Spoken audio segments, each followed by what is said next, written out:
Good evening. I'm live. It is a Wednesday evening. It is the bye week for the Indianapolis Colts, who sit at 500, 5 wins, 5 losses. We're going to get into all of that right. I should have had this prepared. I've had plenty of time to prepare, right after this.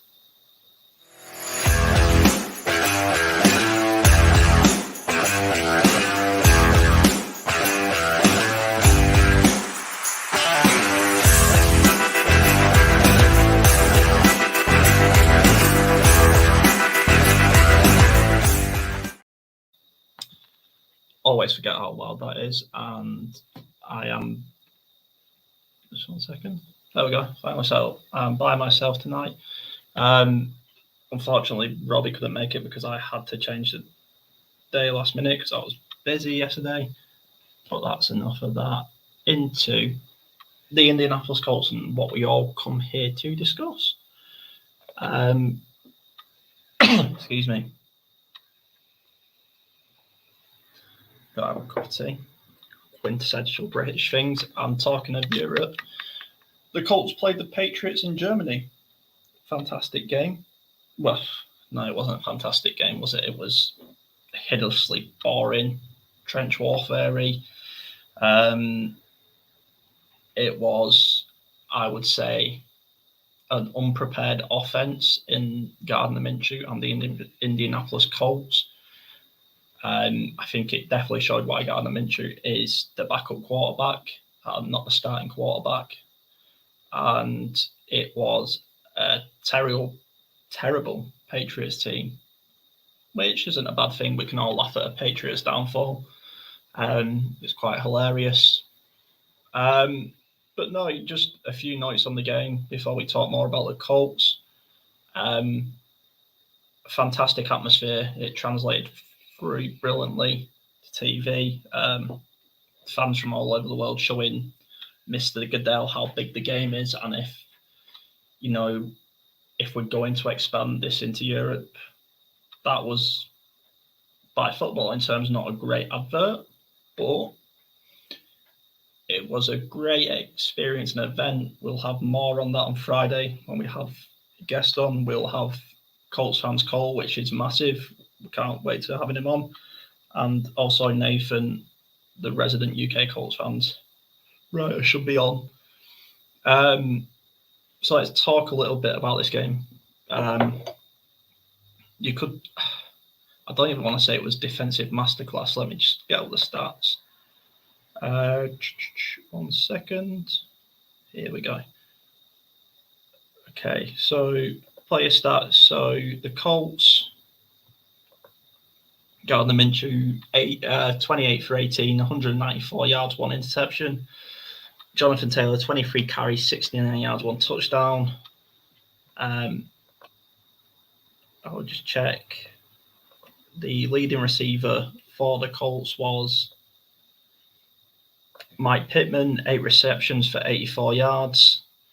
And the leading receiver for the Patriots was Demario Douglas for six catches for 84 yards. The leading rusher for the Patriots was Stevenson, 20 carries for 88 yards. So let's talk a little bit on that. The Colts, for starters, I'm not Gus Bradley's biggest fan. I'm quite harsh, I would say, on defensive coordinators over the past. The regulars will know that. Let me just get back to this. He did well. He definitely has a depleted unit.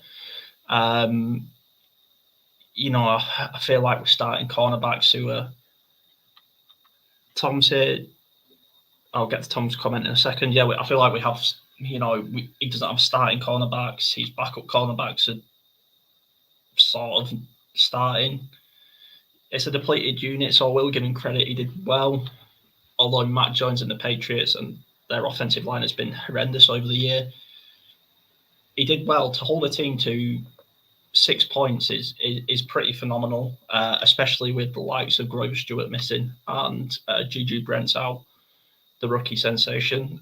Tom's comment, Daly the Machine was the only highlight with 3 sacks. Yeah, he certainly made it worth it at points in the game, didn't he, Tom? 3 sacks, that doesn't happen too often in a game. That's not comparing, but that's, what someone like Garrett can do. Something what DeForest Buckner is very capable of. A real game changer. We managed to get pressure with 4 this week, and that's where Gus Bradley's system can work. If we can get that pressure with 4, Gus Bradley's system works, and it works perfectly.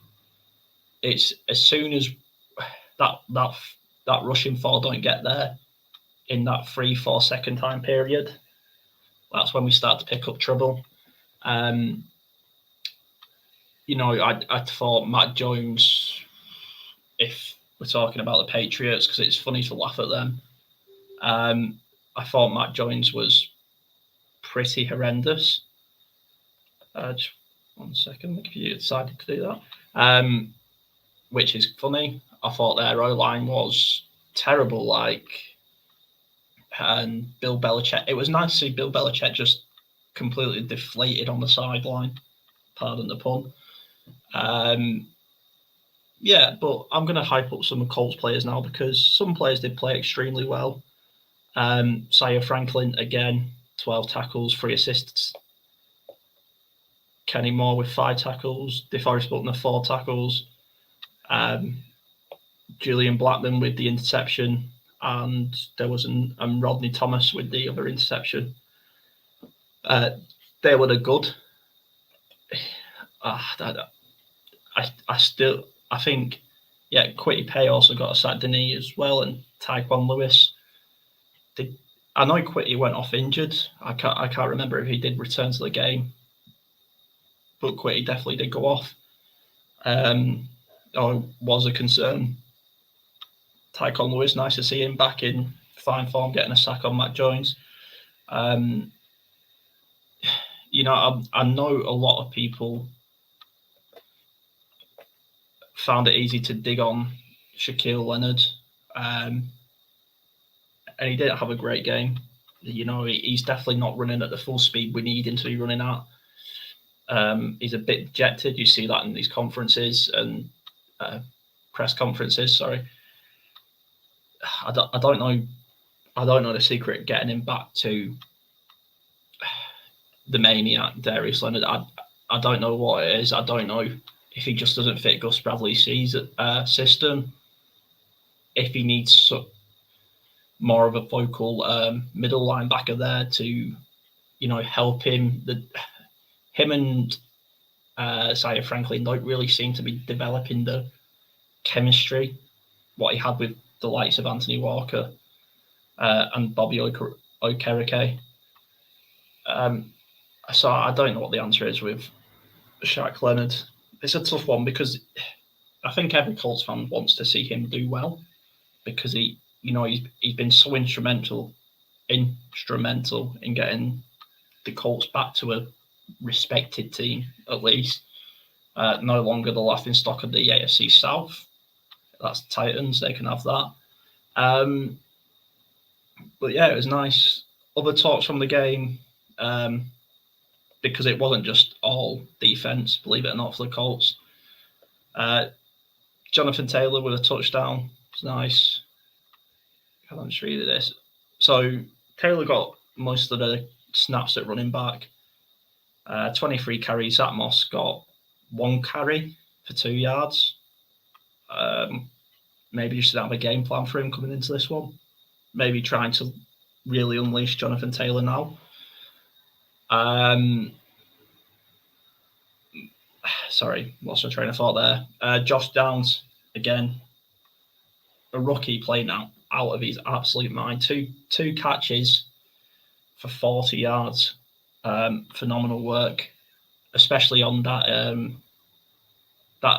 very, very crucial third down catch. God, did that go for 20 yards? It must have. A very athletic catch. Minshew put it where only our receiver could get it. That's what you want. And not just to hold on to it, but to stop that even being a questionable call with the whole, did he keep hold of it? Did it touch the ground? Phenomenal play by the rookie who is shining and who is like I'm sure Colts fans will agree with me, he's like a T.Y. Hilton regen. So there are some positives there. Gardner Minshew, for me, this game, it showed why he's the backup. And I don't mean that in any slight or dig. But in this game, we saw the flaw with Gardner Minshew. I know his turnover ratio is questionable. I think you're going to get that from a quarterback who's been doing the rounds as the backup and not getting frequent game time. So that I can sort of take. But, I mean, the dude is playing like a hyped-up rookie on his first game. He's scrambling in the pocket before it's needed. He's not staying calm. There was a couple of times if he just stayed calm and stepped up in the pocket, he had Alec Pierce wide open. Another wide receiver who did well in that game in a tough game for the offense. One reception, but one reception for 21 yards, which was a pretty good catch as well, pretty spectacular catch. I feel like there's obviously big talk about who do we re-sign, who do we not re-sign. Michael Pittman's due the extension contract. A lot of people saying we should get rid of Alec Pierce, I think, is very harsh. Tom Downs is the X factor of the offseason. He's having a hell of a rookie season. Yeah, when you just, film doesn't lie, right? So I think to be the most exciting player as a rookie in this Colts offense, obviously barring Anthony Richardson, is phenomenal work when you've got an offense that's got Jonathan Taylor, Mike Pittman, Zach Moss, who's had a hell of a start of the season.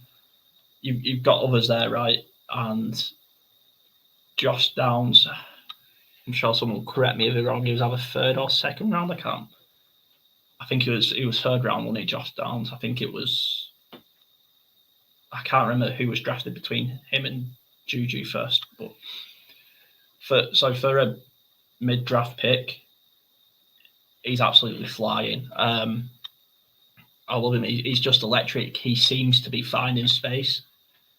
When he lines up in that slot as a slot receiver, he's just elite. And Chris Ballard has received a lot of stick recently, but he's a very good drafting GM. I don't care what anyone says about how he builds a team and not spending money drafting wise. Him and his team at drafting is pretty unmatched, and I will take that to the bank. So let me just see if I can get Josh Downs stats up for the year. So quick summary of the game then. Colts win an ugly game, but a win is a win nonetheless. That takes us to 5-5. Gus Bradley got it right. There's still a lot I would like to see different, but he can do it. This is the evidence that his system can work. So the jury's not out on Gus Bradley yet. I want to see him with a full defense because he has been hampered by injuries.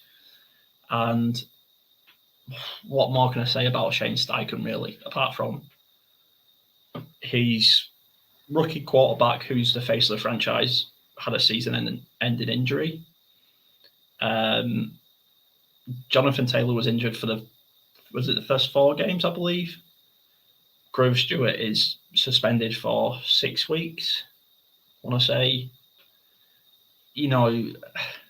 Shane Steichen's the guy. I don't care what anyone says. The only downside to Shane Steichen is we need to forget about the tush push, as you call it. In America, it is a scrum play. We call it a scrum. We would call it a scrum over here. Especially with Gardner Minshew, it's just not the one. When we set up excellent play design, I'll give him that. The little toss to Jonathan Taylor, we lined up in the Philly tush push formation, the scrum formation, and it was just a little out to Taylor instead. It did work. If I'm really splitting hairs, Jonathan Taylor needs to get vertical quicker on that play for me. But again, that's really looking for something to nitpick at. So mid-season, Tom, you let me know what you think. What's better for the Colts? This is the main topic of tonight's show. What's better for the Colts, a top 10 pick or a top 10 team? And what I mean by that is,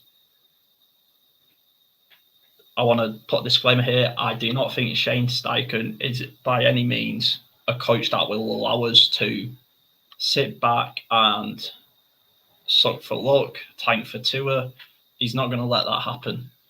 I know some GMs and some coaches would, but I just don't think that happens under Shane Steichen and Jim Irsay. And yeah, I suppose you could throw Chris in there as well, but I don't think that happens. But for me, as much as I want to see Marvin Harrison Jr. in a Colts uniform, the fact that we've got 5 wins already makes me think we're not getting Marvin Harrison Jr. I know Tom, I believe Tom was big on, I can't remember his name. I forgot anyway. So if we're going to be a top 10 draft pick, I'm looking at Brock Powers, if I can remember the name correctly. I should have had that list written down, but hey ho. The tight end, if he can recover from his injury pretty well, I can very much see him going to the Colts. But looking at the Colts schedule, I was doing just before coming on the show. Let me find it here. So we'll have a quick talk through the rest of the games that the Colts have lying ahead after the bye week, and then we'll get into it. So we have the Buccaneers at Lucas Oil. Then we're in Nashville against the Titans. Then we're in Cincinnati. Then we're back at home for the Steelers. Then we're away at the Falcons. Home against the Raiders. And our last game of the season is home against the Texans. So that for me is a very winnable back-end schedule. The Buccaneers are hot and cold, very bipolar team. The Titans, this would be a good chance for the Colts to beat the Titans and put it to bed, because the Titans are not good this year. I know they beat us early in the year. Oh no, sorry, we beat them earlier in the year. Getting mixed up. It's the Jag. Yeah, of course, it's the Jags who beat us. This is a good chance for us to do the double over the Titans, and that would be nice. The Bengals. What are the Bengals doing? I'll quick look at how the Bengals doing. Sidetracked here, so excuse me. Let me just find them. The Bengals 5-4. So they're very close to us, but they're the bottom of probably the most competitive division at the minute, the AFC North. You have the 7-3 Ravens, who we beat, the 6-3 Steelers, 6-3 Browns, and the 5-4 Bengals. Let's get back to it. Not very well prepared, but we move. The Falcons, That's a very, very winnable game. The Raiders, they're a hot mess like always. That's a winnable game. And the Texans, I mean, CJ Stroud, wow, he's balling out. I mean, I'd love Downs to win Offensive Rookie of the Year, but it's going to Stroud, in it. Let's be real. But who knows? You know, the Colts versus the Texans could be the game that decides the AFC South. I never thought I'd say that coming into this year. That's crazy. So the Texans are currently 5-4. We're 5-5. The Jags are 6-3. So the AFC is competitive this year. It really is. Let's have a look at else who's 5-5. Oh, sorry. Before we get onto that, what do I think our win-loss column will be after this? So,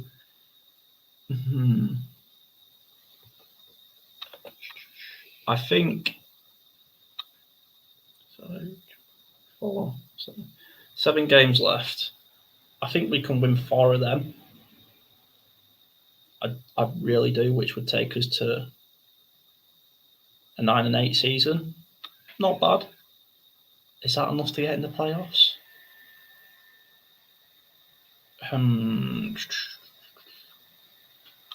I don't think that is enough to get. Yeah, that should be enough to get in the playoffs, right? I suppose it depends how the Jags do.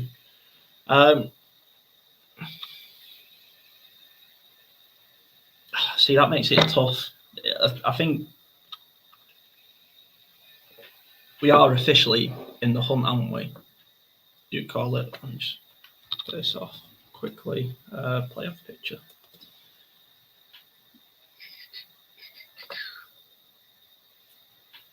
One second.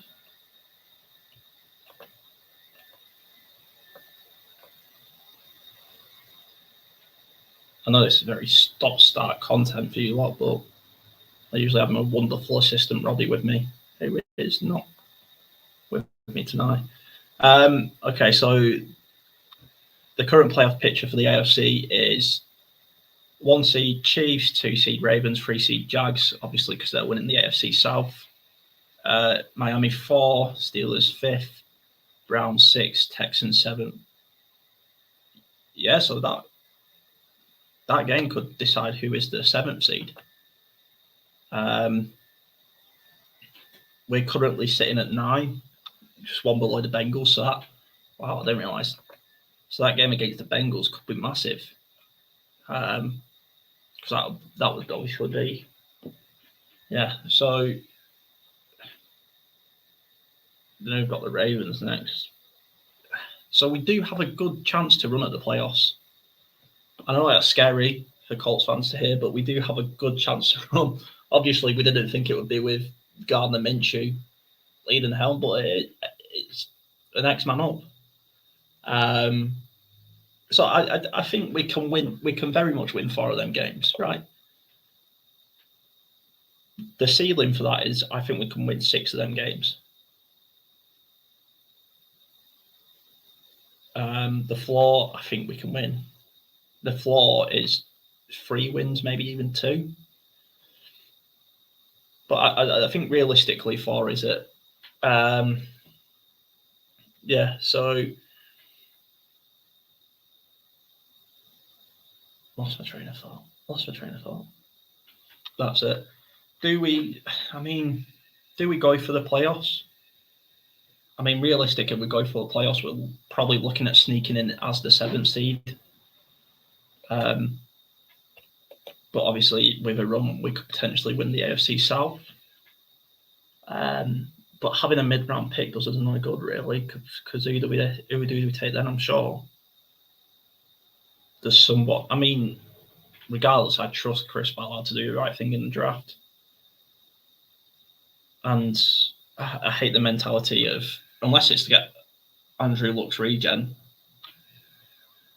then yeah, I'm not for tanking. But yeah, I think the Colts are in a good position. When you're looking forward in to years to come. I mean, Anthony Richardson's not going to get a season-ending injury every year. If he does, it'd be extremely unlucky. You know, but we've got some great pieces on this team, and we really need to take advantage of it because they're not going to last forever. Yeah, that's pretty much it for this show, really. Trying to think, was there anything else? No, that's it. Yes, on Friday I will be joined by the American Colts personality, Colts fan Cole, who will be coming on the show. It'd be great to have him on. I know he was over in Germany, and he's been to a few games this year, so it'd be good to get his perspective on things and where the Colts lie. A nice little bye season, so 5-5. And yeah, I suppose on to the next game. We've all got a nice long rest on to the next game, which is the Buccaneers at home.